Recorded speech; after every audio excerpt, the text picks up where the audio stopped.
It's the Slam Dunk. Now, I know there's been sort of wall-to-wall saturation coverage of the Hīkoi. I'm trying to steer away from it, but I will say this. This was a statement from Māoridom today that they will not accept being pushed around. I think it's pretty clear. And I think it clearly shows how naive and politically inexperienced Luxon was in allowing this to even see the light of day. Make no mistake, National orchestrated this with its anti-Māori rhetoric. And Seymour pushed for it, and in the end Luxon agreed to it.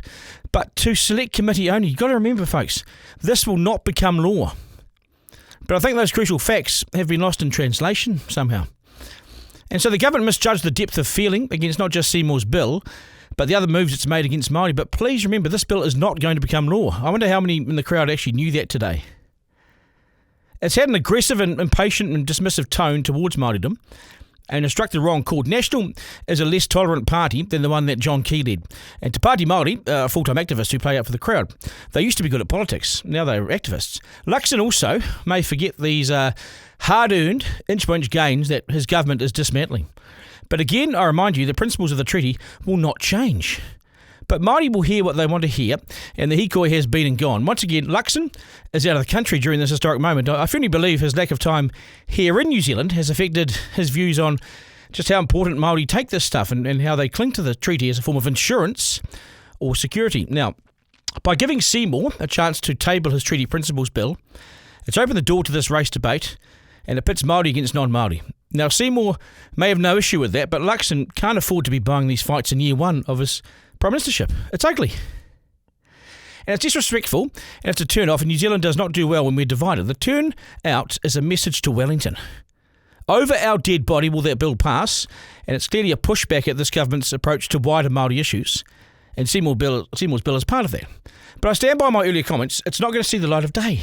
National won't be supporting it further. Have you not heard that? It won't be supporting it further. So it's a debate of ideas until then.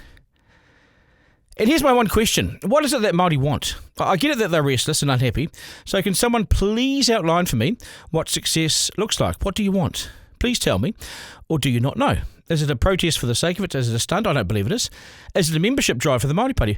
Please, after all this airtime, can someone please tell me what you want?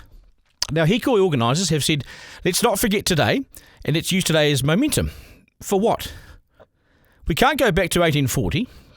We've had the settlement process for 50 years, and still it goes on. Billions has been given in redress. The 10 top iwi are worth close to about $10 billion. They control huge aspects of housing, farming, fisheries, forestry, commercial property, in their patch and further afield. We've said sorry for the past numerous times. We have paid some iwi 3 or 4 times as we do the catch-ups or the top-ups. And we're held up around the world as the model of success post the suffering of colonisation. What more can we do? Bankrupt the country? Go so far that you lose Pākehā New Zealand along the way? Who will end up saying, well, what a bunch of nonsense, I'm off to Australia. What is next? And what do you want? Please don't paint me as a racist for asking this question, but what do you want? Please paint me a picture of what success looks like. Because I'm confused tonight. I've got Māori children. I've supported them through kura and kohanga and supported their wish to speak their own language and be proud to whakapapa Māori, but equally be curious and find out more about their other ancestry as well. And I hope I've taught them not to disrespect other New Zealanders along the way. But I'm confused tonight because I'm unsure what Māori now want. Māori have schools, their own schools, kura, kohanga, a Matatini, Māori Language Commission, Māori TV, Māori News, treaty settlements, seats around the table, seats in government if they want them. Iwi don't pay tax. They co-govern with any number of government departments on certain issues. And the big iwi are doing so well when it comes to business. They're the models of business. Ngāi tahu, taino, brilliant. Sure, I understand colonisation has been a dreadful experience, and it is the world over, but surely we have tried for the past, it's now 50 years to right the wrongs, and still we go. So I worry where we're at now. We've been told the last 50 years this was progress. Is it not? And I'm confused because if Māori want a separate system, then that's a no-go for me. I'm out. I've never worked in South Africa. I won't here.